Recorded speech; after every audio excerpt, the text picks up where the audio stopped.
નમસ્કાર, કેમ છો વિદ્યાર્થી મિત્રો? મજામાં ને? તને એજ્યુકેશનલ કેમ્પસ ગોંડલ ધોરણ 8 વિષય ઇંગ્લિશ. મિત્રો, આજે આપણે આપણું જે ચોથું યુનિટ છે સન ટૂર, એમાં સ્વાધ્યાય પોથીમાં પેજ નંબર 44 પર આવી જાઓ. જુઓ, ત્યાં ત્રીજો પ્રશ્ન છે, match A with B appropriately, એટલે કે એ અને બી સાથે આપણે યોગ્ય રીતે જોડવાનું છે. જો એ વિભાગ છે સોલાર એનર્જી, પહેલો શબ્દ છે સોલાર એનર્જી. હવે આપણે આમાંથી શોધવાનું છે કે એને રિલેટેડ, એને બંધ બેસતું કયું વાક્ય છે, તો કે power produce by the sun, એટલે કે સૂર્યમાંથી આપણને ઉર્જા મળે છે, બરાબર. એને કઈ આપણે સોલાર એનર્જી, તો અહીંયા લખીશું આપણે એ બી. ચલો, ત્યાર પછી સોલાર સિસ્ટમ. કોને કહેવાય સોલાર સિસ્ટમ? તો કે પૃથ્વી અને બીજા બધા ગ્રહ જે છે એ સૂર્યની આસપાસ ફરે છે અને કહેવાય સોલાર સિસ્ટમ. તો જુઓ, અ સેટ ઓફ પ્લેનેટ્સ, એટલે કે ગ્રહો, મૂવિંગ અરાઉન્ડ ધ સન, સનની આસપાસ, સૂર્યની આસપાસ જે ફરે છે એને કહેવાય સોલાર સિસ્ટમ. તો અહીંયા લખીશું આપણે એ. ત્યાર પછી જુઓ, રેસ્ટલેસ, એટલે કે બેચેની. તો કોને કહેવાય બેચેની? તો કે અનઇઝી. કોને કહેવાય? અનઇઝી. તો અહીંયા લખીશું આપણે ઓપ્શન ડી. ત્યાર પછી જુઓ, સનસ્ટ્રોક. સનસ્ટ્રોક એટલે કે લૂ લાગવી, બરાબર. અતિશય ગરમી હોય ત્યારે આપણને જે લૂ લાગે છે એને કહેવાય સનસ્ટ્રોક. તો illness cause by too much expose to the sun, એટલે કે સૂર્યમાંથી જે ખૂબ જ ગરમી આવે છે એના કારણે ઇલનેસ, એટલે કે આપણને જે બીમારી ઉત્પન્ન થાય છે એને કહેવાય સનસ્ટ્રોક. તો આપણે અહીંયા લખીશું એફ. ત્યાર પછી જુઓ, સ્કોર્ચિંગ. સ્કોર્ચિંગ એટલે કે કાળઝાળ, ખૂબ અતિશય ગરમી હોય ત્યારે એને કહેવાય સ્કોર્ચિંગ. તો આપણે બીમાંથી જવાબ ગોતીશું તો બર્નિંગ. બર્નિંગ એટલે દાઝવું, બળવું. તો સ્કોર્ચિંગ એટલે કાળઝાળ, તો એ મિનિંગ છે એને બંધ બેસતો છે. ત્યાર પછી જુઓ, ફોરેનર્સ. ફોરેનર્સ કોને કહેવાય? તો કે જેનો જન્મ બીજા દેશમાં થયો છે અથવા તો બીજા દેશમાંથી અહીંયા આવેલા છે, બરાબર. એને શું કહીએ આપણે? ફોરેનર. તો જુઓ, અહીંયા જીમાં છે persons Born in or coming from another country. Another country એટલે બીજા દેશમાં. તો અહીંયા આપણે લખીશું જી. ત્યાર પછી જુઓ, કન્વર્ટેડ. કન્વર્ટેડ તો કે ચેન્જ. શું થશે? ચેન્જ. ઓપ્શન ઈ. હવે જુઓ, ચોથા નંબરનો પ્રશ્ન જે છે, માર્ક ટ્રુ ઓર ફોલ્સ. વિધાન ખરું છે કે ખોટું એ આપણે જણાવવાનું છે. ત્યાર પછી કરેક્ટ ધ ફોલ્સ સેન્ટેન્સીસ, એટલે કે ખોટું જે વિધાન જે છે એને સુધારીને આપણે કરેક્ટ ફરીથી લખવાનું છે. પેલું છે, solar energy is the energy from the bright planet. Solar energy જે છે, સૂર્ય ઉર્જા, એ આપણને બ્રાઇટ પ્લેનેટ એટલે કે ચળકતો એક ગ્રહ છે તેમાંથી મળે છે. આ વાક્ય કેવું છે? ખોટું, કારણ કે સૂર્ય જે છે એ ચળકતો ગ્રહ નથી. શું છે? એ બ્રાઇટ સ્ટાર છે. શું છે? Bright star. તો લખો, solar energy is the energy from the sun. સૂર્યમાંથી જે ઉર્જા મળે છે એને કહેવાય સોલાર એનર્જી. ત્યાર પછી જુઓ, solar energy can illuminate our homes. Solar energy જે છે એ આપણા ઘરને પ્રકાશિત કરી શકે છે. તો આ વાક્ય કેવું બને છે? સાચું, કારણ કે આપણે એનો ઉપયોગ અત્યારે કરીએ જ છીએ. ત્યાર પછી scientist convert the sun rays into electricity. Scientist જે છે, વૈજ્ઞાનિકો છે, એને સનરેઝને એટલે કે સૂર્યના કિરણો છે એને ઇલેક્ટ્રિસિટીમાં ફેરફાર કર્યો છે અથવા ફેરવ્યા છે. તો આ વાક્ય કેવું બનશે? ખોટું, કારણ કે સૂર્યના કિરણો નહીં, પણ સૂર્યના કિરણોમાંથી જે ગરમી આવે છે, હીટ આવે છે, એને ઇલેક્ટ્રિસિટીમાં કન્વર્ટ કર્યું છે. તો ચાલો લખો, scientist convert the heat from sun rays. જુઓ અહીંયા ખાસ, heat from sun rays into electricity. Food can be cooked with energy from the sun. સૂર્યમાંથી જે એનર્જી આવે છે એના દ્વારા આપણે ફૂડ ખોરાક જે છે તૈયાર કરી શકીએ છીએ. તો આ વાક્ય કેવું છે, સાચું કે ખોટું? સાચું. એટલે શું લખીશું અહીંયા આપણે? ટી, એટલે કે ટ્રુ છે. The sun is the only source of energy.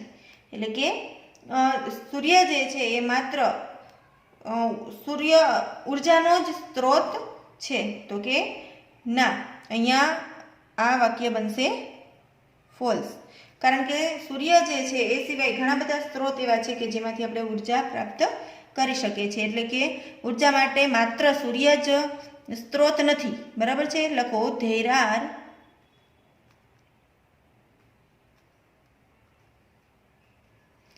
many sources of energy. ત્યાર પછી જુઓ છઠ્ઠા નંબરનું, ધેર ઇઝ અ રે ઓફ હોપ. એટલે કે આશાનું જે કિરણ છે, that the sun will solve our problem. એટલે કે સૂર્ય જે છે એ આપણો પ્રોબ્લેમ એટલે કે આપણી સમસ્યા જે છે એ સોલ્વ કરી શકશે, એ આશાનું કિરણ છે. તો કે આ વાક્ય ફોલ્સ છે. આશાનું કિરણ શું છે? તો કે સૂર્યની ઉર્જા જે છે સૂર્ય દ્વારા પ્રાપ્ત થાય છે, આપણે દૂરના વિસ્તારો સુધી પહોંચાડી શકીએ, એ આશાનું કિરણ છે. તો ચાલો લખીએ, there is a ray of hope that we will use solar energy to provide electricity to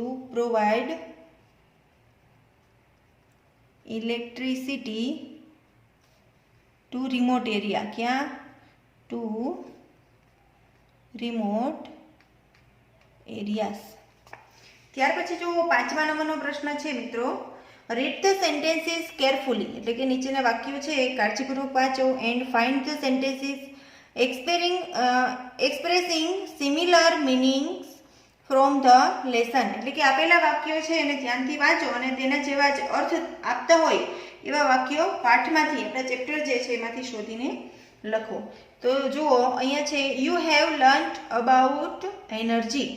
એટલે કે તમે એનર્જી વિશે વાંચ્યું હશે. તો આપણા પાઠમાં શું છે? You have read about energy છે ને. એવું જુઓ એક્ટિવિટી આપણી જે સોલાર એનર્જીની છે તેમાં આપેલું છે, યુ હેવ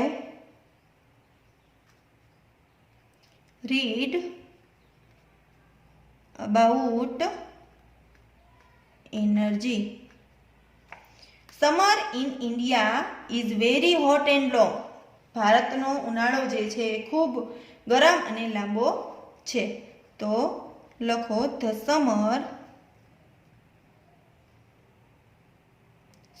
ઇન્ડિયન સમર. જો આપણા ચેપ્ટરમાંથી જ વાક્ય આપેલું છે, ઇઝ એક્સ્ટ્રીમલી એટલે અતિશય, હોટ એન્ડ લોંગ. ત્યાર પછી જુઓ મિત્રો 3જા નંબરનું વાક્ય છે, scientist have started using sun rays in a new manner. એટલે કે વૈજ્ઞાનિકો જે છે એણે સૂર્યના કિરણોને નવી રીતે વાપરવાનું શરૂ કર્યું છે.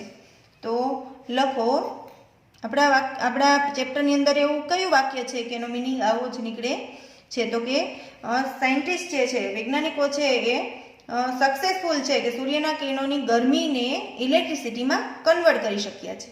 તો લખો the scientist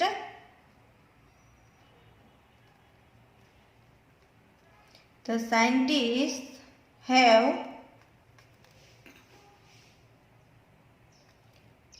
successfully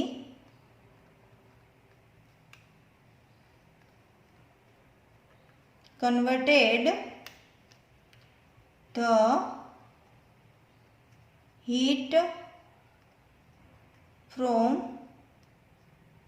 sun rays into electricity. ત્યાર પછી જુઓ, people do not use the same time of energy for all kinds of work. એટલે કે લોકો જે છે એ સેમ ટાઈમ ઓફ એનર્જી એટલે કે એ જ પ્રકારની ઉર્જા જે છે ઓલ કાઇન્ડ ઓફ વર્ક એટલે કે બધા પ્રકારનું વર્ક જે છે એમાં એનો ઉપયોગ કરી શકતા નથી. તો એવું જ વાક્ય છે આપણે અહીંયા, we make use of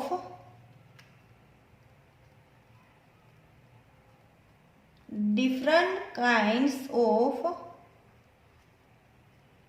energy for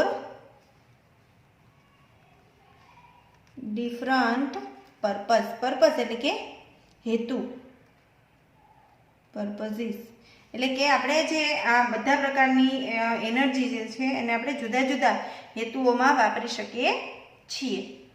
ત્યાર પછી જુઓ 5મા નંબરનું વાક્ય છે, ઇન અવર કન્ટ્રી એટલે કે આપણા દેશમાં we can use solar energy for almost every purpose એટલે કે આપણા દેશમાં આપણે ઘણા બધા હેતુઓ માટે મોટાભાગના હેતુઓ માટે સોલાર એનર્જી છે એનો ઉપયોગ કરી શકીએ છીએ. તો લખો ઇન અ વોર્મ કન્ટ્રી એટલે કે ગરમ પ્રદેશ, ગરમ દેશ, country like India,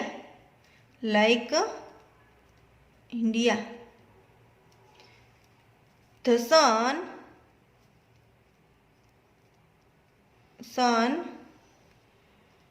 can be a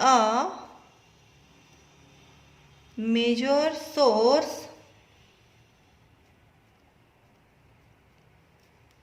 of energy. Scientists have converted the problem into a hope. એટલે કે વૈજ્ઞાનિકો જે છે એને સમસ્યાને આશામાં ફેરવ્યું છે.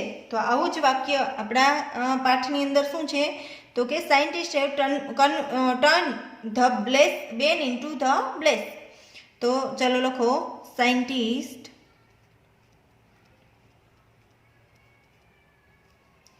have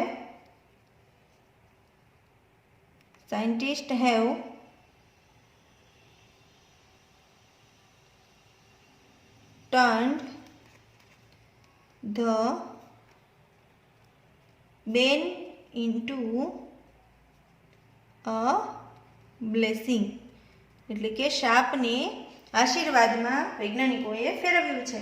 The sun has plenty of energy એટલે કે સૂર્ય જે છે એ ઉર્જાનો મોટો સ્ત્રોત છે. તો લખો, the sun is a source of abundant એટલે કે પુષ્કળ. સૂર્ય જે છે એ પુષ્કળ ઉર્જાનો એક સ્ત્રોત છે. ત્યાર પછી જુઓ 6 નંબરનો પ્રશ્ન જે છે,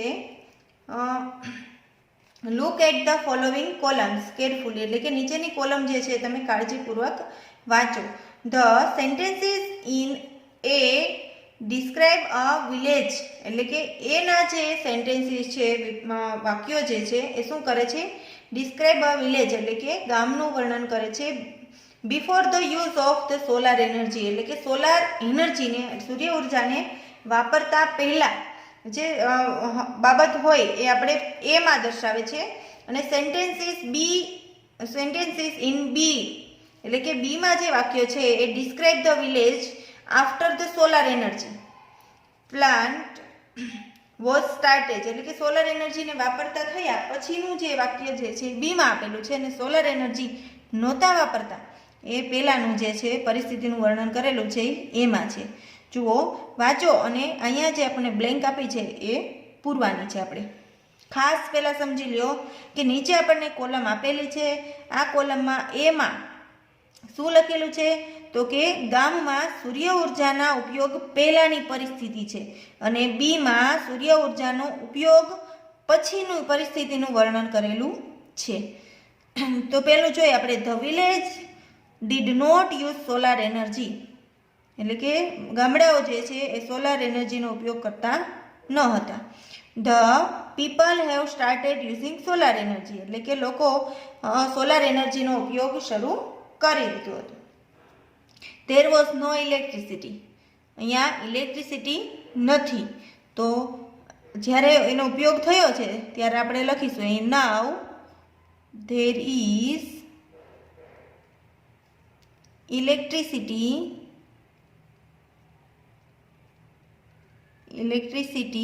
ઇન ધ વિલેજ.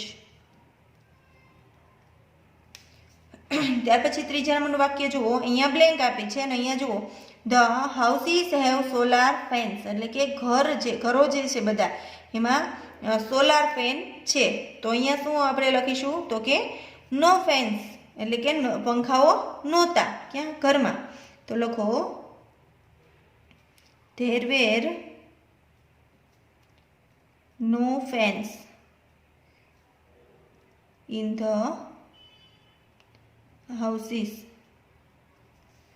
ત્યાર પછી જુઓ ચોથા નંબરનું the village streets were dark, એટલે કે ગામડાની જે શેરીઓ છે એમાં અંધારું હતું. તો અહીંયા શું લખીશું આપણે, ગામડાની શેરીઓ જે છે એ પ્રકાશિત છે. તો લખો ધ વિલેજ સ્ટ્રીટ્સ એટલે કે શેરીઓ આર ઇલ્યુમિનેટેડ, એટલે કે પ્રકાશિત. પાંચમા નંબરનું જુઓ, અહીંયા બ્લેન્ક આપે છે, અહીંયા છે there is a television set, એટલે કે અહીંયા ટેલિવિઝન ટીવીનો સેટ છે. તો અહીંયા ટીવી નહોતી એવું લખીશું આપણે. There were no television sets. છઠ્ઠા નંબરનું જો અહીંયા ખાલી આપ્યું છે, અહીંયા people have started using solar cookers, લોકો છે એને સોલાર કુકરનો ઉપયોગ શરૂ કરી દીધો હતો. અહીંયા શું યુઝ કરતા તો કે ચૂલાનો ઉપયોગ કરતા. તો આપણે લખીશું પીપલ વેર યુઝિંગ ટ્રેડિશનલ ચૂલા.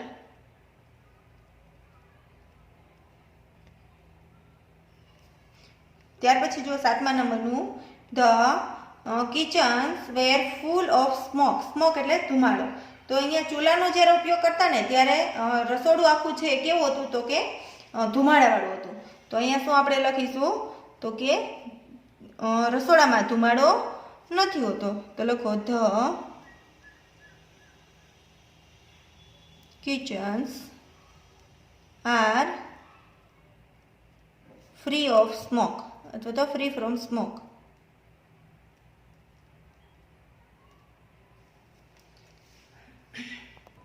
તો વિદ્યાર્થી મિત્રો, હવે આપણે અત્યારે જે એક્ટિવિટી જોઈ એ સેમ એક્ટિવિટી આપણને પાઠ્યપુસ્તકમાં પણ આપેલી છે. તો આપણે પાઠ્યપુસ્તકમાં પણ આ જ એક્ટિવિટી લખવાની રહેશે. મેં તમને PDF મોકલેલી છે, એ PDFમાંથી જોઈ અને પાઠ્યપુસ્તકમાં આપેલી એક્ટિવિટી છે એમાં તમે લખજો. અસ્તુ. જય મહાદેવ.